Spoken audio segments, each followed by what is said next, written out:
رب اشرح لي صدري ويسر لي أمري واحلل عقدة من لساني يفقهوا قولي۔ السلام علیکم ورحمۃ اللہ وبرکاتہ۔ ہم نے اپنے لاسٹ سبق میں آیت نمبر 174 میں پڑھا تھا کہ کس طرح لوگ اللہ تعالیٰ کی نازل کی ہوئی کتابوں کو چھپایا کرتے تھے۔ در حقیقت اس عمل کے بدلے وہ اپنے پیٹ میں آگ بھرا کرتے تھے، تو ان کی سزا اللہ تعالیٰ نے یہ سنائی تھی کہ اللہ تعالیٰ قیامت کے دن نہ ہی ان سے کلام فرمائے گا اور نہ ہی انہیں پاک کرے گا۔ ہمارے آج کے سبق کا آغاز آیت نمبر 175 سے ہے، جس میں اللہ تعالیٰ ارشاد فرماتے ہیں: اولئک الذین اشتروا الضلالۃ بالہدی والعذاب بالمغفرۃ فما اصبرهم علی النار۔ یہی وہ لوگ ہیں جنہوں نے ہدایت کے بدلے گمراہی اور بخشش کے بدلے عذاب خرید لیا، تو یہ کتنا آگ کو برداشت کرنے والے ہیں۔ اس آیت میں یہودی علماء کے بارے میں فرمایا گیا ہے کہ انہوں نے مغفرت کے بدلے عذاب خرید لیا، کیونکہ وہ حق بات کو جانتے تھے اور انہیں یہ علم بھی تھا کہ سید المرسلین صلی اللہ تعالیٰ علیہ وآلہ وسلم کے اوصاف ظاہر کرنے میں اور ان کے بارے میں تمام شبہات کو زائل کرنے میں عظیم ثواب ہے، اور تاجدار رسالت صلی اللہ تعالیٰ علیہ وآلہ وسلم کی عظمت اور شان چھپانے میں اور ان سے متعلق لوگوں کے دلوں میں شبہات ڈالنے کی صورت میں انہیں بہت بڑا عذاب ملنے والا ہے۔ اس کے باوجود جب انہوں نے حق کو چھپایا تو در حقیقت انہوں نے مغفرت کے بدلے عذاب کو خرید لیا۔ یعنی یہ لوگ جو مغفرت اختیار کر سکتے تھے، اس کے چھوڑنے کو یہاں فرمایا گیا ہے کہ انہوں نے ہدایت اور مغفرت کی جگہ عذاب اور ضلالت کو خریدا۔ ایسا نہیں کہ ان کے پاس ہدایت اور مغفرت تھی اور پھر انہوں نے اسے بیچ دیا۔ امام فخر الدین رازی رحمۃ اللہ تعالیٰ علیہ فرماتے ہیں: دنیا میں سب سے بہترین چیز ہدایت اور علم ہے، اور سب سے بری چیز گمراہی اور جہالت ہے۔ تو جب یہودی علماء نے دنیا میں ہدایت اور علم کو چھوڑ دیا اور گمراہی اور جہالت پر راضی ہو گئے، تو اس بات میں کوئی شک ہی نہیں رہا اب کہ وہ دنیا میں اپنی ہی جانوں کے ساتھ انتہائی خیانت کر رہے ہیں، اور آخرت میں سب سے بہترین چیز کیا ہے؟ وہ ہے مغفرت، اور سب سے زیادہ نقصان دہ چیز عذاب ہے۔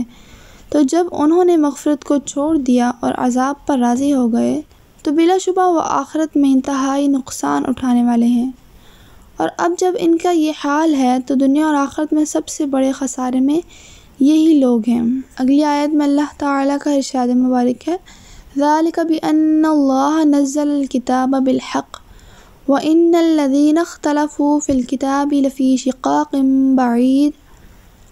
یہ سزا اس لیے ہے کہ اللہ نے حق کے ساتھ کتاب نازل فرمائی، اور بے شک کتاب میں اختلاف کرنے والے دور کی مخالفت اور ضد میں ہیں۔ یہاں اس آیت میں کتاب سے مراد قرآن شریف ہے یا پھر توریت شریف ہے؟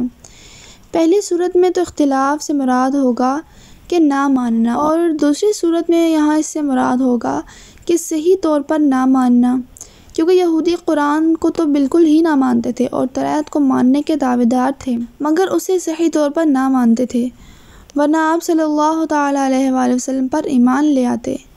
ایک قول یہ ہے کہ یہ آیت مشرکین کے حق میں نازل ہوئی۔ اس صورت میں کتاب سے مراد قرآن ہی ہوگا، اور ان کا اختلاف یہ تھا کہ ان میں سے بعض قرآن کو شعر کہتے ہیں اور بعض اس کو جادو کہا کرتے ہیں۔ اس آیت کی تفسیر کا مفہوم یہ ہے کہ اللہ تعالیٰ نے چونکہ سچی کتاب اتاری اور اس کتاب میں اختلاف کرنے والے یقیناً دور کے خلاف میں ہیں، اس لیے یہ عذابوں کا باعث بنے ہیں۔ آیت نمبر 177: لیس البر ان تولوا وجوہکم قبل المشرق والمغرب ولکن البر من آمن باللہ والیوم الآخر والملائکۃ والکتاب والنبیین وآتى المال على حبه ذوي القربى واليتامى والمساكين وابن السبيل والسائلين وفي الرقاب وأقام الصلاة وآتى الزكاة والموفون بعهدهم إذا عاهدوا والصابرین فی البأساء والضراء وحین البأس اولئک الذین صدقوا واولئک هم المتقون۔ ترجمہ: ساری اچھائی مشرق اور مغرب کی طرف منہ کرنے میں ہی نہیں بلکہ حقیقتاً اچھا وہ شخص ہے جو اللہ تعالیٰ پر، قیامت کے دن پر، فرشتوں پر، کتاب اللہ اور نبیوں پر ایمان رکھنے والا ہو، جو مال سے محبت کرنے کے باوجود قرابت داروں، یتیموں، مسکینوں، مسافروں اور سوال کرنے والوں کو دے، غلاموں کو آزاد کرے، نماز کی پابندی اور زکوٰۃ کی ادائیگی کرے، جب وعدہ کرے تب اسے پورا کرے، تنگ دستی، دکھ، درد اور لڑائی کے وقت صبر کرے، یہی سچے لوگ ہیں اور یہی پرہیزگار ہیں۔ اس آیت میں مسلمانوں سے کہا جا رہا ہے کہ قبلے کے مسئلے کی جتنی وضاحت ضروری تھی وہ ہو چکی ہے، اب آپ کو دین کے دوسرے اہم مسائل کی طرف توجہ دینی چاہیے، اور اہل کتاب سے یہ بھی کہنا چاہیے کہ قبلے کے مسئلے پر بحث سے زیادہ ضروری بات یہ ہے کہ اپنا ایمان درست کرو اور وہ صفات پیدا کرو جو ایمان کو مطلوب ہیں، یعنی جو ایمان کو مکمل کرتی ہیں۔ اس سلسلے میں آگے قرآن کریم نے نیکی کے مختلف شعبے بیان فرمائے ہیں اور اسلامی قانون کے مختلف احکام کی وضاحت بھی کی ہے، جو ہم آگے ایک ایک کر کے پڑھیں گے۔ مفسرین نے اس آیت کا خاص شان نزول بیان کرنے کے بعد فرمایا ہے کہ یہ خطاب اہل کتاب اور مومنین سب کے لیے ہے، اور اس کے معنی یہاں یہ بیان کیے گئے ہیں کہ صرف قبلہ کی طرف منہ کر لینا اصل نیکی نہیں ہے جب تک عقائد درست نہ ہوں اور دل اخلاص کے ساتھ رب کی طرف متوجہ نہ ہو۔ ہمیں یہ بات بھی ذہن میں لازمی رکھنی چاہیے کہ ضروری اعمال کو بجا لاتے ہوئے اور دوسروں کی عمل کو حقیر اور معمولی نہ سمجھتے ہوئے کسی خاص عمل کو زیادہ رغبت اور محبت اور کثرت کے ساتھ کرنا تو درست ہے اور اس میں کوئی حرج نہیں، لیکن ضروری عمل مثلاً فرائض اور واجبات ترک کرنے کی صورت میں، یا پھر اپنے عمل اور طریقے کے علاوہ دوسروں کے عمل اور طریقے کو حقارت کی نگاہ سے دیکھتے ہوئے کسی ایک عمل کو ہی اچھا سمجھنا سراسر باطل ہے اور غلط ہے۔ مثلاً اگر ایک آدمی روزوں کی کثرت کرتا ہے تو وہ روزے نہ رکھنے والے کو حقیر نہ سمجھے، اسی طرح ذکر اور درود کی کثرت کرنے والا تبلیغ دین میں مشغول آدمی کو کمتر نہ سمجھے، یوں ہی وعظ اور نصیحت کرنے والا تحریر اور تصنیف اور تدریس سے دین کی خدمت کرنے والے کو کمتر نہ سمجھے، یعنی کسی بھی معاملے میں دوسروں کو خود سے کمتر نہ سمجھا جائے۔ یہودیوں کا دراصل رد اسی وجہ سے کیا گیا کہ وہ ایمان اور اعمال صالحات کی طرف تو آتے ہی نہ تھے اور باقی برے اور گناہوں کے کاموں میں بہت دلیر تھے، مثلاً رشوت، حرام خوری، سود، فیصلہ کرنے میں ناانصافی، بغض اور کینہ اور دیگر گناہوں میں سب سے آگے ہوتے تھے، اور قبلے کے مسئلے میں حق بات معلوم ہونے کے باوجود بلا وجہ جھگڑتے تھے اور ایک خاص قبلے والا ہونے کو کافی سمجھتے تھے۔ یہاں ہمیں اس آیت سے معلوم ہوا کہ اعمال سے ایمان مقدم ہے، پہلے ایمان لاؤ پھر نیک عمل کرو، کیونکہ جڑ شاخوں سے پہلے ہوتی ہے اور ایمان جڑ ہے اور اعمال شاخیں ہیں۔ ایمان میں سب سے اول کیا ہے؟ سب سے اول ہے اللہ تعالیٰ پر ایمان لانا، من آمنا، جو ایمان لائے۔ آیت کے اس حصے سے لے کر آخر تک نیکی کے 6 اہم طریقے ارشاد فرمائے گئے ہیں۔ نمبر 1، ایمان لانا۔ نمبر 2، اللہ تعالیٰ کی محبت میں مستحق افراد کو اپنا پسندیدہ مال دینا۔ نمبر 3، نماز قائم کرنا۔ نمبر 4، زکوٰۃ دینا۔ نمبر 5، عہد پورا کرنا۔ اور نمبر 6، مصیبت، سختی اور جہاد میں صبر کرنا۔ میں 1 بائی 1 آپ کو ان کی ڈیٹیل بتاتی ہوں۔ نمبر 1، ایمان کی تفصیل۔ ایمان کی تفصیل یہاں یہ ہے کہ ایک تو اللہ تعالیٰ پر ایمان لایا جائے کہ وہ حی القیوم ہے، علیم اور حکیم ہے، سمیع البصیر ہے، غنی اور قدیر ہے، اور وہ واحد ہے اور لا شریک لہ ہے۔ دوسرا، قیامت پر ایمان لایا جائے کہ وہ حق ہے، وہ سچا دن ہے، اس میں بندوں کا حساب ہوگا، اعمال کی جزا اور سزا دی جائے گی۔ اس کے علاوہ مقبولان بارگاہ الہی شفاعت کریں گے، حضور سید المرسلین صلی اللہ تعالیٰ علیہ وآلہ وسلم سعادت مندوں کو حوض کوثر پر سیراب فرمائیں گے، پل صراط پر ان کا گزر ہوگا، اور اس روز کے تمام احوال جو قرآن میں آئے یہ سید الانبیاء صلی اللہ تعالیٰ علیہ وآلہ وسلم نے بیان فرمائے، سب کے سب حق ہیں۔ اور تیسرا یہ کہ فرشتوں پر ایمان لانا کہ وہ اللہ تعالیٰ کی مخلوق ہیں اور اس کے فرمانبردار بندے ہیں، نہ مرد ہیں نہ عورت ہیں، ان کی تعداد اللہ تعالیٰ ہی جانتا ہے، ہم نہیں جانتے۔ 4 فرشتے ان میں سے بہت مقرب ہیں۔ حضرت جبریل، نمبر 1 حضرت جبریل علیہ السلام، نمبر 2 حضرت میکائیل علیہ السلام، نمبر 3 حضرت اسرافیل علیہ السلام، اور نمبر 4 حضرت اسرائیل علیہ السلام۔ اللہ تعالیٰ کی نازل کی ہوئی کتابوں پر ایمان لانا، یعنی جو بھی اس نے کتابیں نازل فرمائی ہیں وہ حق ہیں اور سچ ہیں۔ اس میں 4 بڑی کتابیں شامل ہیں۔ نمبر 1 توریت، جو کہ حضرت موسیٰ علیہ السلام پر نازل کی گئی۔ نمبر 2 انجیل، جو حضرت عیسیٰ علیہ السلام پر نازل ہوئی۔ نمبر 3 زبور، جو حضرت داؤد علیہ السلام پر نازل کی گئی۔ اور نمبر 4 قرآن کریم، جو کہ حضرت محمد مصطفیٰ صلی اللہ تعالیٰ علیہ وآلہ وسلم پر نازل ہوئی۔ اور اس کے علاوہ حضرت شیت، حضرت ادریس، حضرت آدم اور حضرت ابراہیم علیہ السلام پر بھی بہت سے صحیفے نازل کیے گئے۔ 5واں یہ کہ تمام انبیاء علیہ السلام پر ایمان لایا جائے کہ وہ سب اللہ تعالیٰ کے بھیجے ہوئے ہیں اور معصوم ہیں، یعنی گناہوں سے پاک ہیں۔ ان کی صحیح تعداد تو اللہ تعالیٰ ہی جانتا ہے۔ ان میں سے 313 رسول ہیں۔ وَآتَى الْمَالَ عَلَىٰ حُبِّهِ، اور اللہ کی محبت میں اپنا عزیز مال دے۔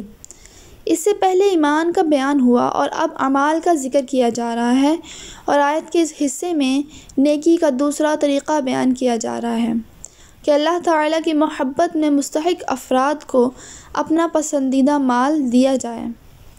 چلیں اب دیکھتے ہیں کہ اللہ تعالیٰ کی محبت میں مستحق افراد کو مال دینے کے کیا فضائل ارشاد ہیں۔ اس آیت میں مال دینے کے 6 مصرف ذکر فرمائے گئے ہیں۔ نمبر 1 رشتہ داروں پر خرچ کرنا۔ حضرت سلمان بن عامر رضی اللہ تعالیٰ عنہ سے مروی ہے، تاجدار رسالت صلی اللہ تعالیٰ علیہ وآلہ وسلم نے ارشاد فرمایا، رشتہ دار کو صدقہ دینے میں 2 ثواب ہیں، ایک صدقہ کرنے کا اور ایک صلہ رحمی کا۔ اسی طرح حضرت ابو ایوب انصاری رضی اللہ تعالیٰ عنہ سے روایت ہے کہ سرکار دو عالم صلی اللہ تعالیٰ علیہ وآلہ وسلم نے ارشاد فرمایا، سب سے افضل صدقہ کنارہ کشی اختیار کرنے والے مخالف رشتہ دار پر صدقہ کرنا ہے۔ نمبر 2 یتیموں پر خرچ کرنا۔ جیسا کہ ہم سب جانتے ہیں کہ جس نابالغ شخص کے باپ کا انتقال ہو چکا ہو اسے یتیم کہتے ہیں۔ حضرت سہل بن سعد رضی اللہ تعالیٰ عنہ سے روایت ہے کہ رسول اللہ صلی اللہ تعالیٰ علیہ وآلہ وسلم نے ارشاد فرمایا کہ جو شخص یتیم کی کفالت کرے، میں اور وہ کفالت کرنے والا دونوں جنت میں اس طرح ہوں گے۔ حضور اقدس صلی اللہ تعالیٰ علیہ وآلہ وسلم نے کلمے کی انگلی اور بیچ کی انگلی سے اشارہ کیا اور دونوں انگلیوں کے درمیان تھوڑا سا فاصلہ کیا۔ نمبر 3 مسکینوں پر خرچ کرنا۔ حضرت ابو ہریرہ رضی اللہ تعالیٰ عنہ سے روایت ہے کہ نبی کریم صلی اللہ تعالیٰ علیہ وآلہ وسلم نے ارشاد فرمایا، مسکین وہ نہیں جو لوگوں میں گھومتا رہتا ہے اور ایک لقمہ یا 2 لقمے یا 1 کھجور یا 2 کھجوریں لے کر چلا جاتا ہے۔ صحابہ کرام رضی اللہ تعالیٰ عنہم نے عرض کی، یا رسول اللہ صلی اللہ تعالیٰ علیہ وآلہ وسلم، پھر مسکین کون ہے؟ ارشاد فرمایا گیا، جس کے پاس اتنا مال نہ ہو جو اس کی ضرورت سے اسے مستغنی کر دے، اور نہ اس کے آثار سے مسکینی اور فقر کا پتہ چلے تاکہ اس پر صدقہ کیا جائے، اور نہ وہ لوگوں سے سوال کرتا ہو۔ ہم سب جانتے ہیں کہ ہمارے معاشرے میں ہمارے ارد گرد ایسے بہت سے لوگ موجود ہیں جو سوال نہیں کرتے، لہٰذا ہمیں چاہیے کہ ایسے لوگوں کو تلاش کیا جائے اور جہاں تک ممکن ہو سکے ان کی مدد کی جائے۔ حضرت ابو ہریرہ رضی اللہ تعالیٰ عنہ سے روایت ہے کہ آپ صلی اللہ تعالیٰ علیہ وآلہ وسلم نے ارشاد فرمایا، ایک لقمہ روٹی اور ایک مٹھی خرما، اور اس کی مثل کوئی اور چیز جس سے مسکین کو نفع پہنچے، ان کی وجہ سے اللہ تعالیٰ 3 شخصوں کو جنت میں داخل فرماتا ہے، ایک صاحب خانہ جس نے حکم دیا، دوسری زوجہ کہ اسے تیار کرتی ہے، تیسرا خادم جو مسکین کو دے کر آتا ہے۔ سبحان اللہ، یعنی 3 لوگوں کو جنت کی بشارت دی گئی۔ پھر آپ صلی اللہ تعالیٰ علیہ وآلہ وسلم نے ارشاد فرمایا، حمد ہے اللہ عز و جل کے لیے جس نے ہمارے خادموں کو بنا چھوڑا، یعنی رحمت سے محروم نہ کیا۔ نمبر 4، مسافروں پر خرچ کرنا۔ حضرت ابو ہریرہ رضی اللہ تعالیٰ عنہ سے روایت ہے کہ آپ صلی اللہ تعالیٰ علیہ وآلہ وسلم نے ارشاد فرمایا، مومن کو اس کے عمل اور نیکیوں سے مرنے کے بعد بھی یہ چیزیں پہنچتی رہتی ہیں: علم جس کی اس نے تعلیم دی اور اشاعت کی، نیک اولاد جسے چھوڑ کر مرا، یا مصحف جسے میراث میں چھوڑا، یا مسجد بنائی، یا مسافر کے لیے مکان بنا دیا، نہر جاری کر دی، یا اپنی صحت اور زندگی میں اپنے مال میں سے صدقہ نکال دیا جو اس کے مرنے کے بعد اس کو ملے گا۔ نمبر 5، سائلوں کو دینا۔ یاد رہے کہ صرف اس سائل کو اپنا مال دے سکتے ہیں جسے سوال کرنا شرعی طور پر جائز ہو، جیسے مسکین، جہاد اور علم دین حاصل کرنے میں مشغول افراد وغیرہ، اور جسے سوال کرنا جائز نہیں، اس کے سوال پر اسے دینا بھی جائز نہیں، اور دینے والا گنہگار ہوگا۔ البتہ بعض لوگوں کو سوال کرنا جائز نہیں ہوتا لیکن ضرورت مند ہوتے ہیں، انہیں بغیر مانگے دینا جائز ہے، جیسے فقیر وغیرہ۔ مفتی امجد علی اعظمی رحمۃ اللہ تعالی علیہ فرماتے ہیں، آج کل ایک عام بلا یہ پھیلی ہوئی ہے کہ اچھے خاصے تندرست چاہیں تو وہ کما کر اوروں کو بھی کھلائیں، مگر انہوں نے اپنے وجود کو بیکار قرار دے رکھا ہے۔ کون محنت کرے اور کون مصیبت جھیلے؟ بے مشقت جو مل جائے تو تکلیف وہ کیوں برداشت کریں؟ ناجائز طور پر سوال کرتے اور بھیک مانگ کر پیٹ بھرتے ہیں، اور بہت سے لوگ ایسے بھی موجود ہیں کہ مزدوری تو مزدوری، چھوٹی موٹی تجارت کو بھی عار خیال کرتے ہیں، اور بھیک مانگنا حقیقتاً ایسوں کے لیے بے عزتی ہے، اور بہت ساروں نے تو بھیک مانگنے کو اپنا پیشہ بنا رکھا ہے۔ گھر میں ہزاروں روپے ہیں، سود کا لین دین کرتے ہیں، زراعت وغیرہ کرتے ہیں، مگر بھیک مانگنا نہیں چھوڑتے۔ ان سے کہا جاتا ہے تو جواب دیتے ہیں کہ یہ ہمارا پیشہ ہے، کیا اب ہم اپنا پیشہ ہی چھوڑ دیں؟ حالانکہ ایسوں کو سوال حرام ہے، اور جسے ان کی حالت معلوم ہو اسے جائز نہیں کہ وہ انہیں کچھ بھی دے۔ نمبر 6، گردنیں چھڑانے میں خرچ کرنا۔ یہاں گردنیں چھڑانے سے مراد غلاموں اور لونڈیوں کو آزاد کرنا ہے۔ حضرت ابو ہریرہ رضی اللہ تعالیٰ عنہ بیان کرتے ہیں کہ حضور اقدس صلی اللہ تعالیٰ علیہ وآلہ وسلم نے ارشاد فرمایا، جو مسلمان مرد کسی مسلمان مرد کو آزاد کرے گا، اللہ تعالیٰ غلام کے ہر عضو کے بدلے میں آزاد کرنے والے کے ہر عضو کو جہنم سے نجات دے گا۔ حضرت سعد بن مرجانہ رضی اللہ تعالیٰ عنہ کہتے ہیں، جب میں نے حضرت ابو ہریرہ رضی اللہ تعالیٰ عنہ سے یہ حدیث سنی اور میں نے جا کر اس کا ذکر حضرت علی بن حسین رضی اللہ تعالیٰ عنہما سے کیا تو انہوں نے اپنے ایک ایسے غلام کو آزاد کر دیا جس کی حضرت عبداللہ بن جعفر رضی اللہ تعالیٰ عنہما 10,000 درہم یا 1,000 دینار قیمت دے رہے تھے۔ یہاں ایک بات کا خیال رکھنا ہمیں بہت ضروری ہے کہ اگر صدقات واجبہ ہوں تو اس کے دیگر احکام کو بھی مد نظر رکھا جائے۔ ابھی تک ہم نے پڑھا کہ اللہ تعالیٰ کا حکم ہے کہ میری محبت میں مستحق افراد کو مال دیا جائے۔ اب ہم یہ دیکھتے ہیں کہ راہ خدا میں کس قسم کا مال دینا چاہیے۔ اللہ تعالیٰ کی راہ میں رضائے الہی کی خاطر ایسا مال دینا چاہیے جو اسے پیارا ہو، نیز زندگی اور تندرستی میں دے جب خود بھی اسے مال کی ضرورت ہو، کیونکہ اس وقت مال زیادہ پیارا ہوتا ہے۔ اللہ تعالیٰ اپنے نیک بندوں کا وصف بیان کرتے ہوئے ایک مقام پر ارشاد فرماتے ہیں، یطعمون الطعام علی حبہ مسکینا ویتیما واسیرا انما نطعمکم لوجہ اللہ لا نرید منکم جزاء ولا شکورا۔ سورۃ الدہر آیت نمبر 8 اور 9۔ ترجمہ کنز العرفان۔ اور وہ اللہ تعالیٰ کی محبت میں مسکین اور یتیم اور قیدی کو کھانا کھلاتے ہیں اور کہتے ہیں کہ ہم تمہیں خاص اللہ کی رضا کے لیے کھانا کھلاتے ہیں، ہم تم میں سے کوئی بدلہ یا شکریہ نہیں چاہتے۔ اور ایک اور جگہ ارشاد ہوتا ہے، لن تنالوا البر حتی تنفقوا مما تحبون۔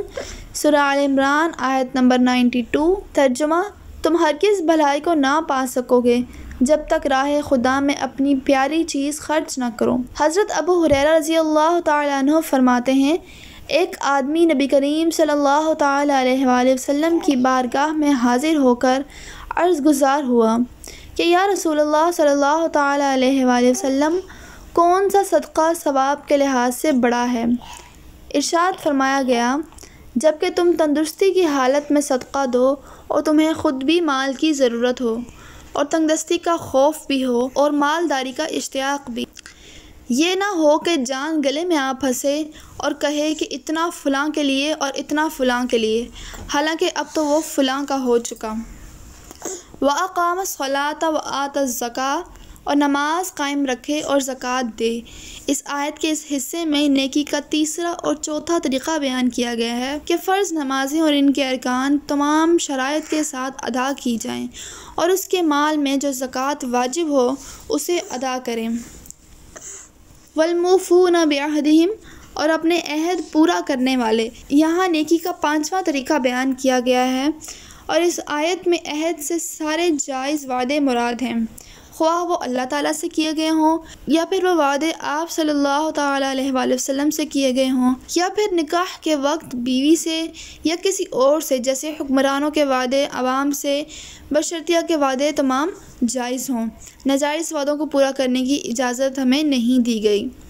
وَالصَّابِرِينَ فِي الْبَأْسَاءِ وَالضَّرَّاءِ وَحِينَ الْبَأْسِ، اور مصیبت اور سختی میں اور جہاد کے وقت صبر کرنے والے۔ اس آیت کے اس حصے میں نیکی کا چھٹا طریقہ بیان کیا گیا ہے کہ فقر و فاقہ اور بیماری وغیرہ کی مصیبت اور سختی میں اور راہ خدا میں ہونے والی جنگ میں قتال کے وقت صبر کیا جائے۔ ہمیں یہاں ایک بات یاد رکھنی چاہیے کہ اس آیت میں صبر کے چند مقامات بیان ہوئے ہیں، اس کے علاوہ بھی صبر کے بہت سے مقامات ہیں۔ ہم صبر کے فضائل سورہ بقرہ کی آیت نمبر 153 میں پڑھ چکے ہیں۔ اولئک الذین صدقوا واولئک هم المتقون، یہی لوگ سچے ہیں اور یہی پرہیزگار ہیں، یعنی صحیح عقائد رکھنے والے اور نماز اور زکوٰۃ اور صدقات کے عامل، صبر کے عادی، وعدے کے پابند اور نیک اعمال کرنے والے ہی اپنے دعوی ایمان میں کامل طور پر سچے ہیں، مطلب مکمل ایمان رکھتے ہیں، اور جو کفر اور دیگر تمام گناہوں سے بچنے والے ہیں۔ اللہ تعالیٰ سے دعا ہے کہ اللہ تعالیٰ ہمیں بھی اپنے ایمان کا دعویٰ پرکھنے کی توفیق عطا فرمائے، اور تمام طریقے جو آج کے سبق میں ہم نے نیکی کرنے کے سیکھے ہیں، اللہ تعالیٰ ہمیں ان پر بھی اخلاص کے ساتھ عمل کرنے کی توفیق عطا فرمائے۔ آمین ثم آمین۔